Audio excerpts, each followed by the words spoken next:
James గారు నాకు కనీసం ఒక 2-3 గంటలైనా మాట్లాడొచ్చని చెప్పారు. అలా చెప్పుంటే బాగుండేది అనుకుంటున్నాను, చెప్పలేదు. 9 అయింది, 9:05. ఎన్ని గంటల వరకు వెళ్దాం? భోజనం ఎప్పుడవుతుంది అంటారు? 11 అంటే కొట్టండి, రాళ్ళెట్టు కొట్టండి, మనిషిని కొట్టేసేయండి. ఈ గోదావరి జిల్లాలకు వస్తే తలకాయ నొప్పిదే. అన్నమెట్టి చంపుతారు, మాట్లాడమని చంపుతారు. నిన్నైతే రాత్రి 10 ఒక చోటుకి వెళ్ళాను. వాళ్ళు 9:30-10 గంటలకు వచ్చారు అందరూ. నేను 9:30-10 గంటలకు అంటున్నాను, వాళ్ళు వచ్చారప్పుడు బైబిల్ ఎట్టుకుని మెల్లిగా వచ్చారు. 12 గంటల వరకు మీటింగు. ఇక ఇంతే అయిపోతాను నేను. సో అలా కాదు, కానీ ఓ పని చేద్దాం. మీలో ఎవరైనా సరే ఆవులిస్తూ నాకు కనిపిస్తే ఆపేస్తా. ఇది బాగుంది కదా? మీలో ఎవరైనా ఆవులిస్తూ నాకు కనిపిస్తే ఆపేస్తా. ఎందుకంటే అది ఇండికేషన్ అవటం కదా, ఆలరా బాబు నీ సుత్తి చెప్పావు. రెండో టెస్ట్, ఎవరైనా వాచ్ చూస్తూ కనిపిస్తే నేను ఆపేస్తాను. ఆవులించిన ఆపేస్తాను, ఆ వాచ్ చూసిన ఆపేస్తాను. రెండిట్లో ఏది జరిగినా ఆపేస్తాను. సో అది జరగకుండా ఉండాలంటే మీ పక్కన వాళ్ళని జాగ్రత్త చూడండి. ఫస్ట్ అరే నువ్వు ఆవులింతకు రా బాబు అని చెప్పండి.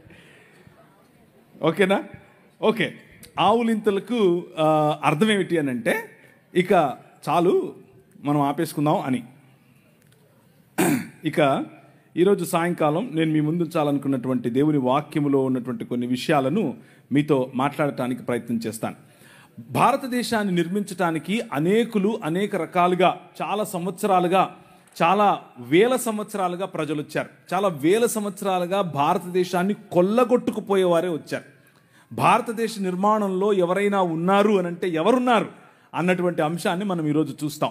అయితే భారతదేశాన్ని కేవలం నిర్మించటం మాత్రమే కాదు, వివిధ సంస్కృతులు, వివిధ భాషలు, వివిధ ప్రాంతాలు, వివిధ రంగులున్నటువంటి చర్మాలు అన్నీ కలిసినటువంటి ఈ దేశాన్ని నిర్మించటానికి ఒక సమాజం ఎవరు ఎప్పుడు ఎలా కష్టపడ్డారు అన్న విషయాన్ని మీ ముందుంచే ప్రయత్నం చేస్తాను.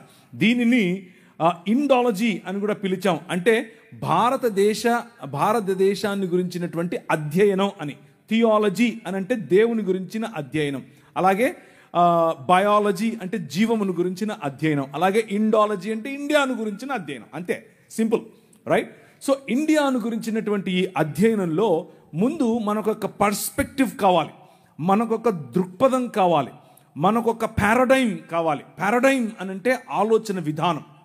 ఈ పారాడైమ్లో ఈరోజు మనకు ఒక షిఫ్ట్ వచ్చే అవకాశం ఉంది.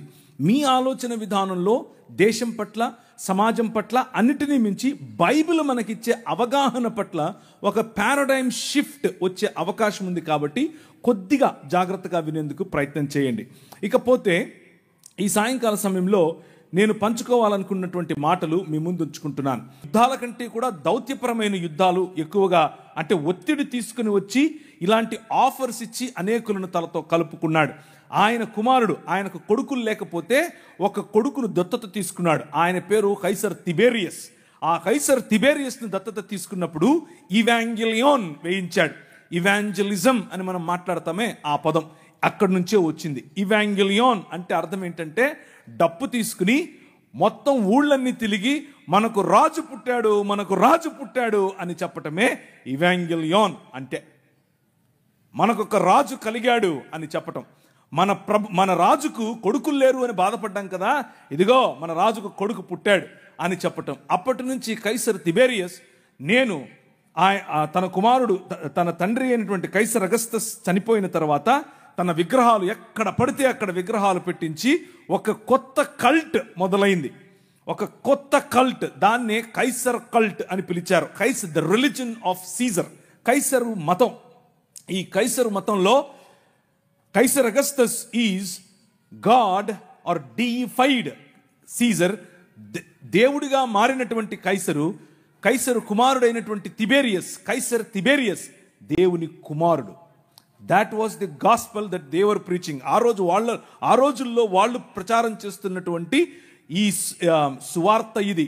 మనకు దేవుడైనటువంటి మన రాజుకు కుమారుడు, దైవ కుమారుడు అని కైసర్ అగస్తస్ యొక్క కుమారుడైన కైసర్ తిబేరియస్ను చూపిస్తున్నారు. ఆ క్రమంలో కైసర్ తిబేరియస్ కాదు, ఐ యామ్ ద కింగ్ అని నిలబడ్డాడు నీ రాజు. ఐ యామ్ ద కింగ్ అని నిలబడినప్పుడు వచ్చిన రాజును పట్టుకొని వచ్చి బట్టలు ఉడదీసి కొట్టి ఆయన నెత్తి మీద ముళ్ళ కిరీటం పెట్టి ఇప్పుడు నిలబెట్టారు. నిలబెడుతూ మాట్లాడుతూ ఉంటే పిలాతు మాట్లాడుతూ ఉన్నాడు. పిలాతు is the representative of this Graeco Roman empire. ఈ మహా సామ్రాజ్యానికి ప్రతినిధి పిలాతు. పిలాతు నిలబడుకుని మాట్లాడుతున్నాడు. ఇప్పుడు ప్రభు అయిన యేసు క్రీస్తుతో అడిగాడు, ఏమయ్యా యూదుల రాజుకు క్రీస్తువు నీవేనా? ఎస్, నువ్వన్నట్లే ఐ యామ్ ద కింగ్ అని చెప్పాడు. అవునా, నీకు విషయం తెలుసా? అయితే నా దగ్గర నిన్ను విడిచిపెట్టడానికి అధికారం ఉంది తెలుసా అని అన్నాడు. ఈయనన్నాడు, స్మైల్ కొట్టాడు, నీకు అర్థం కావట్లేదు, నేను వచ్చిందే ఈ రోజు కోసం, నేను వచ్చిందే మరణాన్ని చంపటం కోసం. నువ్వేంది నన్ను విడిచిపెట్టేది? నేను ఇస్తే తప్ప అధికారం నీకు లేదు, పైనుంచి ఇస్తే తప్ప అధికారం నీకు లేదు. నేను పైనుంచి దిగి వచ్చిన వాడను. సమస్త రాజ్యాలను ఒక్క రాజ్యంగా చేయటానికి, సమస్త రాజ్యాలపైన ఏలుబడి చేస్తున్న మరణాన్ని చంపటానికి వచ్చాను. ద కింగ్ ఈజ్ హియర్ అని చెప్పాడు.